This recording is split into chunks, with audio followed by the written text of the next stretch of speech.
Hey guys, so I'm going to show you a simple technique to create some beats for your tracks. And it's something to do with patterns, and ScribbleTune is all about patterns. So I highly recommend you to go and check out something called Pattern on the scribbletune.com website. It kind of highlights this small little notation language, if you will, which is made up of 1, 2, 3, 4, 5, 6, only 6 characters really. So it should be really easy to kind of get used to it. And they abstract away the MIDI note on and the MIDI note off events and some additional bells and whistles to kind of create some interesting patterns. So a X signifies a note on event and a minus signifies a note off event really, but basically it is a rest, if you will, and I'll explain it to you in a bit. And before I go on, I'm really fascinated by patterns, and I keep on looking for interesting ways to create patterns. So I came across this website, this Google spreadsheet a while ago. This is from Ethan Hein, and this is a public spreadsheet. You can take a look at it. I'll put a link to this in the description of this video. So basically, he has put together some patterns where he has these instruments, if you will, and each instrument has a colored cell to denote a note on event and a not colored cell to denote a note off. So this is pretty much like the pattern language that I was trying to kind of show you over here, because each of these X and minus and the rest of them let us create these sort of patterns, and then you can make MIDI files out of them and import them into your DAW, and then they look like this. So I kind of thought that this is similar to what I'm doing, hence I took the liberty of converting this to JSON, like a JSON payload. I have it over here. It is over here. So I took the patterns from this page, these cells, and converted them into a JSON payload. So let's just take this this pattern. It's called Funky Drummer, if you will, and maybe move it over here. We'll just create okay, first we will bring in ScribbleTune, and then I'm going to create this Funky Drummer object over here and paste this in here. And maybe we can get rid of R at the moment. R stands for random. What it does is, if you don't provide a alternative note for it, it'll just kind of make a variation of sorts on the accent of that note, or it will just randomly decide to play that note or not. We'll come to that in a bit. So I have got this object. It has this kick which has these X minus and the rest of it, which is very similar to the Funky Drum over here. It's actually exactly this. So this X minus minus. So similarly X minus minus. So it's very similar to this, right? Yeah. And then before I go on, I'm going to generate this, but before I go on, I just want to show you the Ableton Live setup that I have for this. I'm using a bass instrument from Surge. This is a really nice free VST synth. You can use it, you can download it, and you can use it. I just selected a pattern from, I selected a patch from this patch browser. So here I have got the Kick 2 plugin, and it's got the default kind of kick, and there is this snare. I'm using Kick 2 again for the snare. I just selected the snare preset. And then I have a hi-hats, it's just a sample, and a open hats, another sample. And I've got a beat going here with a, let me mute the bass for a bit.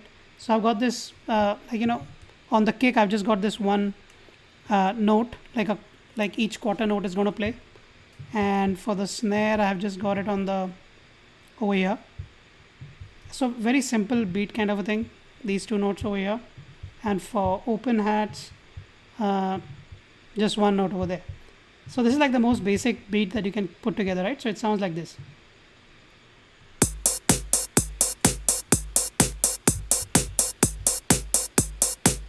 Yeah, nothing to write home about. And now this is with the bass line. This bass line I created with riff, but that's not so important. And this is how it sounds with the bass line.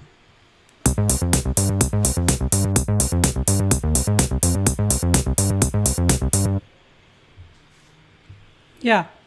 So back here in the editor, I have this object set up over here, and to start with, we'll just make use of this first property of this object, this kick, And let's put together a clip. Let's call it clip. It takes just one parameter, which is an object. And for the pattern, we'll just use the funky drummer dot kick. That's the pattern we'll use. So this pattern is going to get used, and then we're going to use something called notes. And since it's just a single hit, this kick is just a single hit kind of a thing, we'll use the middle C. I'm using C4 over here because I know that it'll go down to C3 in Ableton Live. And then for the subdiv, we'll use 16 note division. So the thing is, by default, ScribbleTune kind of subdivides the patterns to a quarter note. So each X is like a quarter note long. But since we are in this, we are trying to put together some breakbeats of sort. So this 16 beat paradigm kind of works there pretty nicely for explaining these things. And obviously you can go beyond all of this, but I just want to keep it as simple as possible. Okay, so I've got my clip. Clip is really ScribbleTune has a method called clip, and it kind of is used as a mechanism to hold or create a container for a musical idea. And then ScribbleTune has another method called MIDI. That's what I want to create, and it accepts a clip. It accepts some more parameters, like what name you want to give it, but I think I'll just stick to this. So this should be enough. And here I'm going to use NodeMon. NodeMon is going to keep on building my file every time I save it. So it has created this file called music.mid. You could have given it some name, and that name would have kind of populated over here, but we'll get to that in a bit. So we have this scribble.midi, and this music.mid has got created with this pattern. So if I go back to Ableton Live and I bring that music.mid onto the kick and I double click it, as you can see, it has created that pattern over here. And now if I play that same thing out, I wonder if you can listen to the kick. Yeah. Now let's do the same to the next thing, like the snare.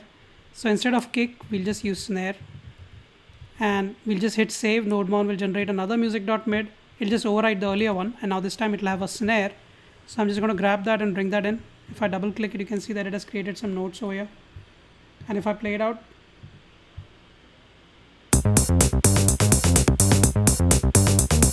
yeah, I hope you can listen to I hope you can hear the snare. Okay, and then let's get the closed hats. Hit save. Again, a music.mid file is like overwritten. Grab that and bring it in. And let's do the same thing for the open hats as well. Hit save. One more music.mid. Grab that and bring it here. And then if you play that out,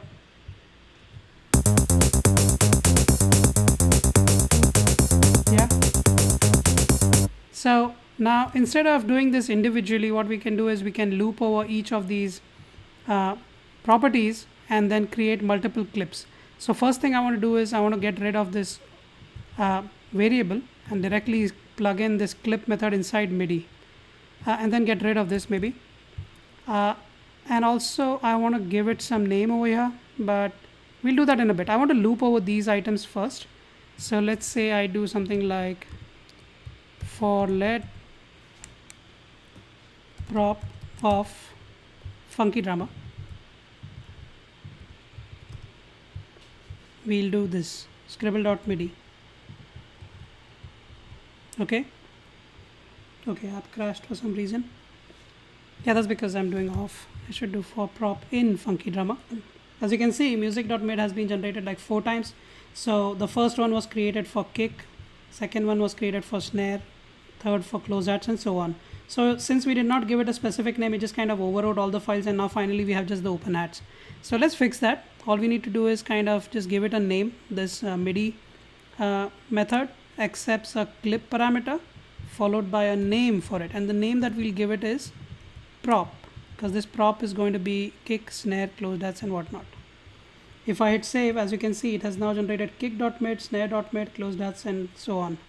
Now if I head back to Ableton, I've got these 4 MIDI files over here, as you can see. So if I drag kick on top of this, music, music, I can kind of delete it because I don't need it anymore. I can take open hats and put it on the open hats channel, snare on the snare channel, and closed hats on this channel. And if I play that out,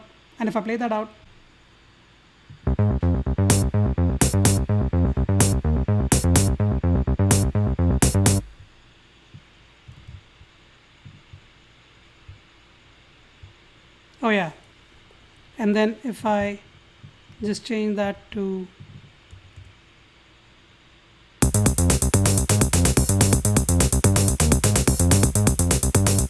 yeah, so it is the same thing, there's no difference there. So what we're going to do is we're going to create some variation.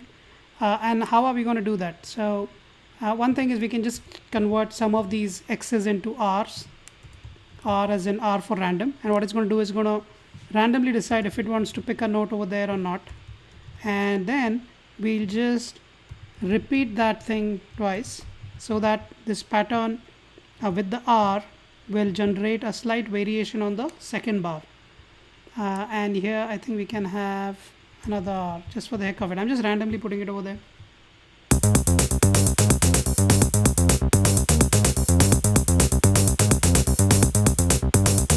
I wonder if you can see the variation that takes place because of the R. The R character kind of randomly decides if it wants to use a note on or not while it's generating that clip. And we can take it one step further. Instead of just R, what we could do is something like this. XR. Same here. So that we can have like a little variation of sorts where for this duration, since we're using these square braces basically subdivide whatever is within it, is going to create some sort of an interesting pattern. So let's try that out and bring that in.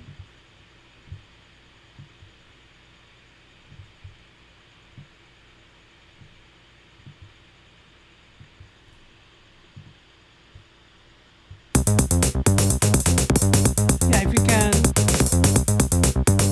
yeah, you can sense that flam, if you will, right? See over here, these notes. And now every time I hit save over here, it's going to generate a slight variation on all these four files. And if I bring them in, you can see that variation, and whichever variation you like, you can go ahead with it and kind of use it in your track. And as you can imagine, we are not limited to just this funky drummer object. There are a bunch of them over here. So maybe we can take something else that has a similar set of instruments. So let's take this impeach the president, if you will. It has the same set of instruments. And if I bring that in instead, not over here, over here, like this,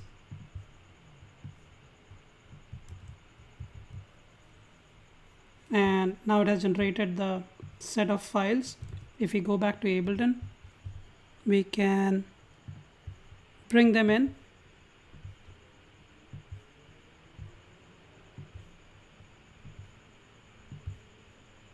And let's see how that sounds.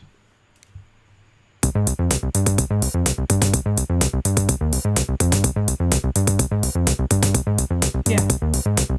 So this beat has, this is like another simple breakbeat kind of thing, and maybe we should change its name to whatever it is so that we know what we're doing, so that we know what beat we are trying to generate. And here too we can do the R thing and maybe put in a X and a R. And another thing I want to try is instead of two, I can go for like 3 characters subdivided in between, and I'm curious to know how that sounds. We'll get there when we get there. Yeah, how about, yeah. So when I hit save, another set of files is generated. I'm going to go back to Ableton Live, start bringing them in. And quite honestly, there are other ways of doing this. You don't have to keep on dragging like this. But for now, I just want to keep it as simple as possible.